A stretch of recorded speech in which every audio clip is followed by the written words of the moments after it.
दिन के बाद, आज से 2 दिन के बाद मैं सीएम की कुर्सी से इस्तीफा देने जा रहा हूं।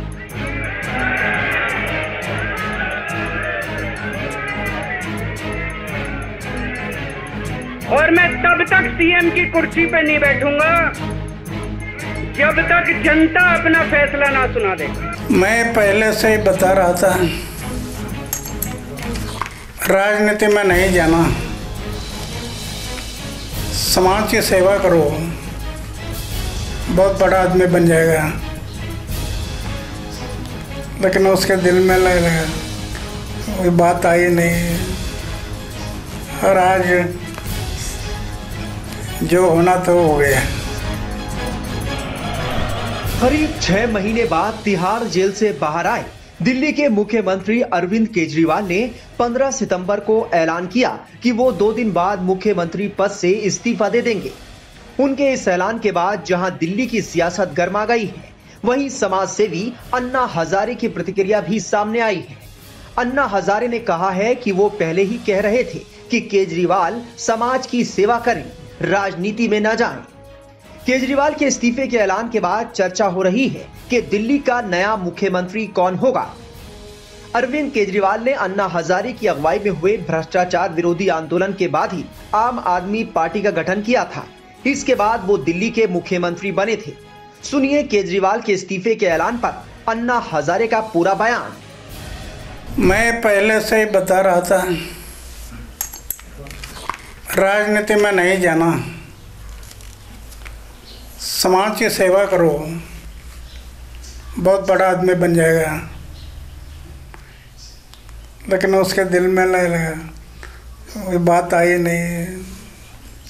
और आज जो होना तो हो गया। पार्टी नेताओं और कार्यकर्ताओं को संबोधित करते हुए सीएम अरविंद केजरीवाल ने कहा कि वो मुख्यमंत्री की कुर्सी पर तभी बैठेंगे जब लोग उन्हें ईमानदार करार देंगे। उनका आशय दिल्ली में फिर से विधानसभा चुनाव जीतने की तरफ। केजरीवाल ने कहा कि वो अग्नि परीक्षा देना चाहते हैं। इन्होंने मेरे ऊपर आरोप लगाए, मनीष जी के ऊपर आरोप लगाए हैं। इस देश का जो सबसे कठोर कानून है, ईडी का कानून, पीएमएलए, जिसमें बेल भी नहीं मिलती, बेल मिलनी भी मुश्किल है, उसके अंदर हमारे ऊपर तरह तरह के इन लोगों ने आरोप लगाए हैं।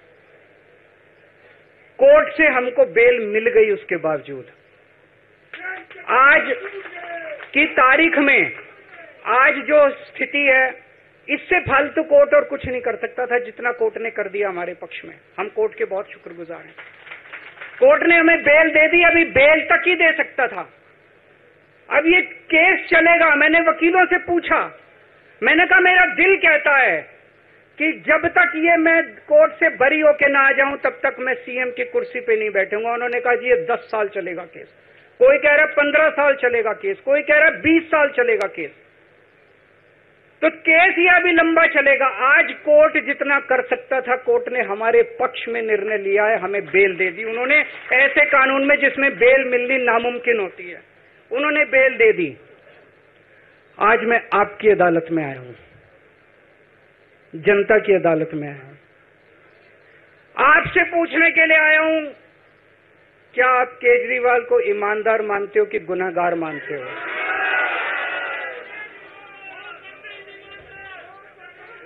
मैं दिल्ली की जनता से पूछना चाहता हूं, मैं देश की जनता से पूछना चाहता हूं कि क्या केजरीवाल ईमानदार है कि गुनहगार है?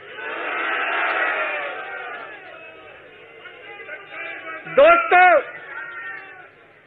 2 दिन के बाद, आज से 2 दिन के बाद मैं सीएम की कुर्सी से इस्तीफा देने जा रहा हूं।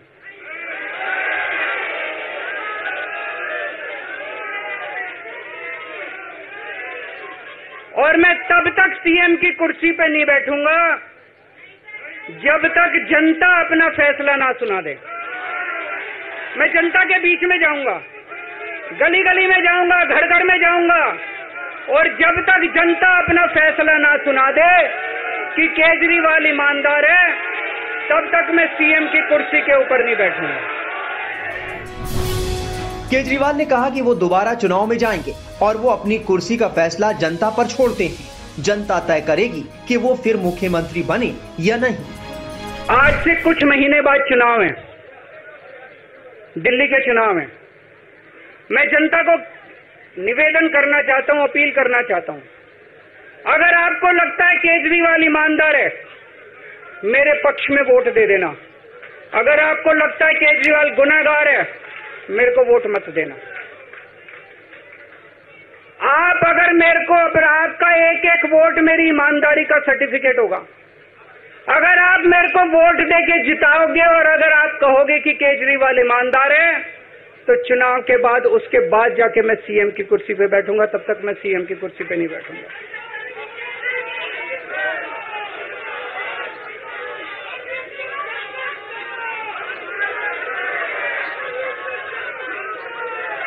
आपको लग रहा होगा अभी अभी जेल से रिहा होके आया है, ये कैसा क्यों बोल रहा है? अभी अभी जेल से रिहाई होके आया है, अब ये इस्तीफा क्यों दे रहा है? इन्होंने मेरे ऊपर आरोप लगाया है। इन्होंने आरोप लगाया है कि केजरीवाल चोर है।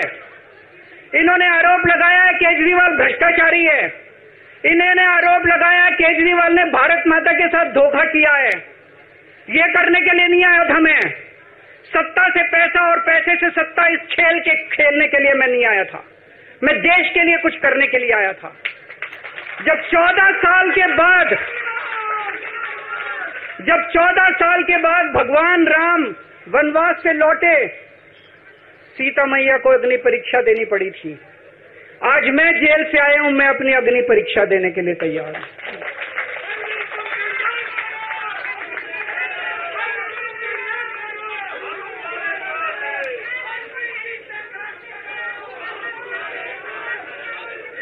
ये कुछ लोग बोल रहे हैं सुप्रीम कोर्ट ने कुछ कंडीशंस लगाई हैं, काम नहीं कर पाएंगे।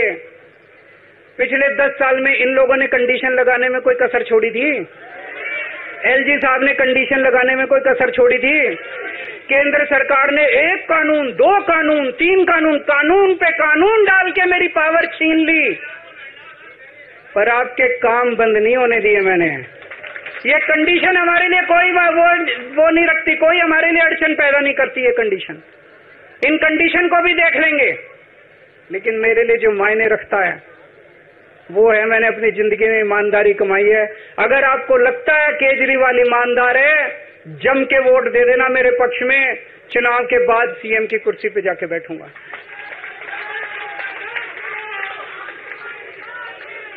फरवरी में चुनाव है। आज इस मंच से मैं मांग करता हूं कि ये चुनाव नवंबर में कराए जाएं, महाराष्ट्र के साथ कराए जाएं, तुरंत कराए जाएं चुनाव। और जब तक आपका फैसला नहीं आएगा, तब तक मैं जिम्मेदारी नहीं संभालूंगा। और मैं, जब तक चुनाव नहीं होते, मैंने जैसे बताया 2 दिन के बाद मैं अपना इस्तीफा दूंगा। जब तक चुनाव नहीं होते, तब तक मेरी जगह आम आदमी पार्टी से कोई और मुख्यमंत्री बनेगा। अगले 2-3 दिन के अंदर विधायक दल की मीटिंग होगी और विधायक दल की मीटिंग में अगले मुख्यमंत्री के नाम का तय किया जाएगा। मैं मनीष जी से बात कर रहा था। जो पीड़ा मेरे मन में है, वो पीड़ा मनीष जी के मन में भी है। इनके लिए भी वही सब कहा गया जो मेरे लिए कहा गया है। मनीष जी का भी कहना है कि ये दिल्ली के उप मुख्यमंत्री और शिक्षा मंत्री और मंत्री का पद तभी संभालेंगे जब दिल्ली की जनता कहेगी कि मनीष सिसोदिया ईमानदार है। तो मैं और मनीष सिसोदिया, हम दोनों का फैसला आपके हाथ में है, जनता के हाथ में है। हम दोनों जनता की अदालत में जा रहे हैं, गली गली जाएंगे, जनता के बीच में जाएंगे और उनसे पूछेंगे, अगर जनता कहेगी ईमानदार है तो हम आके इसकी कुर्सी पे बैठेंगे। बता दें कि दिल्ली विधानसभा का कार्यकाल फरवरी 2025 में समाप्त होने वाला है। हालांकि चुनाव आयोग के पास ये अधिकार है कि वो असाधारण परिस्थितियों के कारण इसे आवश्यक समझे तो समय से पहले चुनाव कराने का आदेश दे सकता है। इस वक्त आपके पास दिल्ली विधानसभा में पूर्ण बहुमत है। पार्टी के पास 70 में से 62 सीटें हैं।